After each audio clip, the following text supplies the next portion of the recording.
Je ne serai pas trop longue, promis, enfin, je vais essayer. Mais j'ai quand même l'élan de venir, nous, me filmer quelque chose par rapport aux énergies de cette pleine lune de jeudi 2 avril. Parce que j'ai quand même un peu l'impression que ça va pulser. J'ai la sensation qu'on va... Enfin, j'ai la sensation qu'on... Non, j'ai la sensation que je vais me prendre un seau d'eau sur la tête. Je sais pas vous, mais j'ai vraiment la sensation qu'il y a du lourd qui nous attend. Ce que j'ai ressenti ces derniers jours, et notamment ce week-end, ça a été un vrai moment d'introspection où j'ai eu des questions, mais centrales. Vraiment, qu'est-ce que je veux pour moi, pour le futur, de quoi j'ai besoin, qu'est-ce que j'ai perdu en cours de route dans mes aspirations, dans mes rêves quand j'étais plus petite, ce que je voulais vivre, qu'est-ce que je vis que je ne veux plus vivre, qu'est-ce que je n'arrive pas encore à mettre en place dans mon quotidien. Donc quelque chose vraiment de majeur et quotidien, professionnel, sentimental, euh, vie au quotidien, voilà, des petits moments que j'arrive pas à avoir. Qu'est-ce qui fait que je suis pas encore là où je voudrais être? Et j'ai la sensation que jeudi, aux alentours, parce que la pleine lune c'est 3 jours avant, 3 jours après, plus ou moins, ça, sur une semaine, ça court, les énergies. J'ai l'impression qu'il va y avoir ou bien une discussion décisive, ou bien une proposition, quelque chose d'un peu différent, qui peut peut-être relancer. Et en tout cas, qui a été préparé par une réflexion, par une introspection, notamment ce week-end. Je vais aussi en profiter pour... non, je vais rajouter une ou deux cartes pour donner un petit peu plus de relief et des cartes qui me permettent, moi, de laisser vraiment libre cours à mon interprétation. Alors oui, j'ai bidouillé ça sur des cartes de visite, effectivement. Mais je vois pas pourquoi je me serais privée. On va les retourner, comme ça on les a déjà. Tiens donc. Alors, j'ai été aussi aidée par mon petit loulou, qui à l'époque avait 6 ans. Et donc, c'est des cartes que lui a créées. Et donc, moi, j'ai eu des idées, lui, il en a eu d'autres. Et je suis tellement heureuse et fière. Et mon petit cœur de maman est tout content d'avoir pu partager ça avec lui. Et de pouvoir encore partager ça avec lui. Et ici, avec le tarot, je vais proposer... On va peut-être prendre...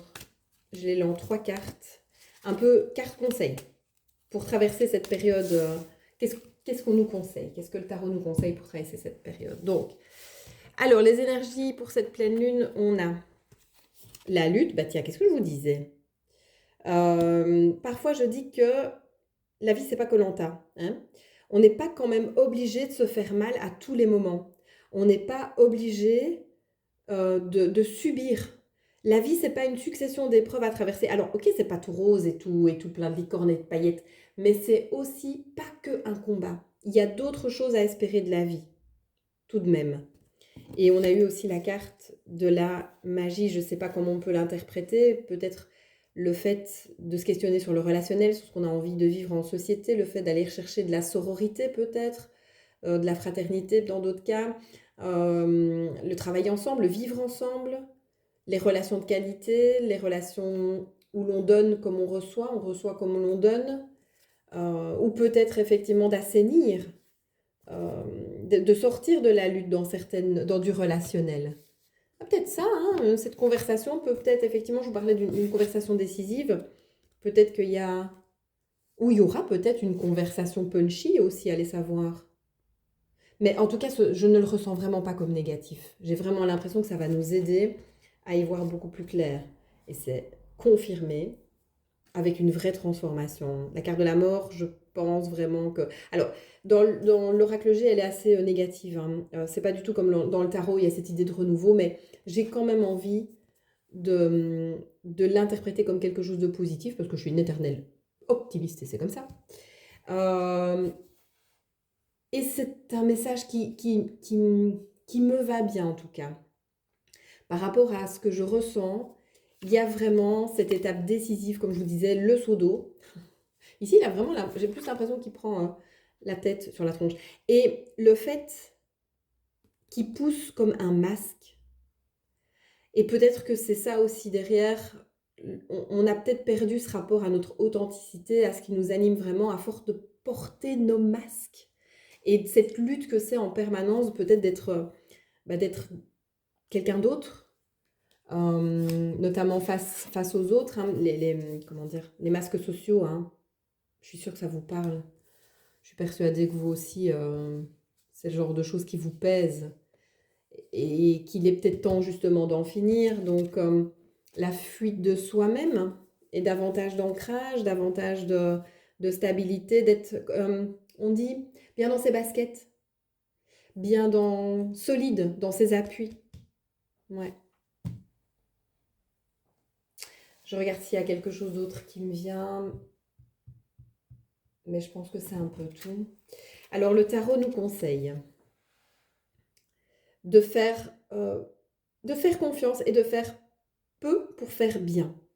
On peut maîtriser de grandes choses avec peu d'efforts, même si dans ce tarot-ci, on voit vraiment cet homme qui retient ce taureau, vraiment, on voit que c'est dans cette notion d'effort, mais dans le tarot, la force, c'est pas nécessairement que de la contrainte de bestialité, on va dire.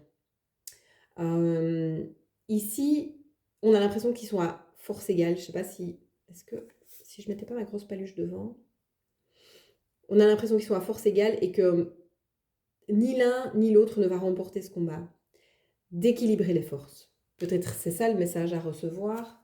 On a cette magnifique, regardez comme c'est beau, cette carte du monde, cet épanouissement, cette floraison. L'équilibre peut nous apporter ça, hein. Peut nous apporter cette... décidément, ça se fight, hein.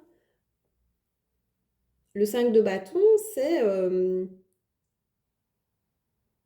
les conflits, c'est le débat. Je pense que c'est par rapport à cette discussion-là, c'est comme ça que je l'interprète, par rapport à cette discussion-là, où on peut tout à fait, on peut même le mettre un petit peu dans ce truc-là, si grosse discussion il y a, si grosse remise en cause il y a, attention effectivement à combattre stérilement. C'est-à-dire d'être dans l'argument qui renvoie l'argument, qui renvoie l'argument, et en fait on perd le centre du débat. Si vous devez avoir une discussion, écoutez autant que vous argumentez, exprimez sans oublier le point de vue de l'autre, tempérer, harmoniser les échanges pour équilibrer les forces. Je pense que c'est ça, enfin en tout cas moi c'est comme ça que je l'interprète, ce petit conseil du tarot. En fait je pense qu'il va vraiment falloir s'accrocher ici dans cette période. Ça va secouer et c'est un peu... Gardons le cap.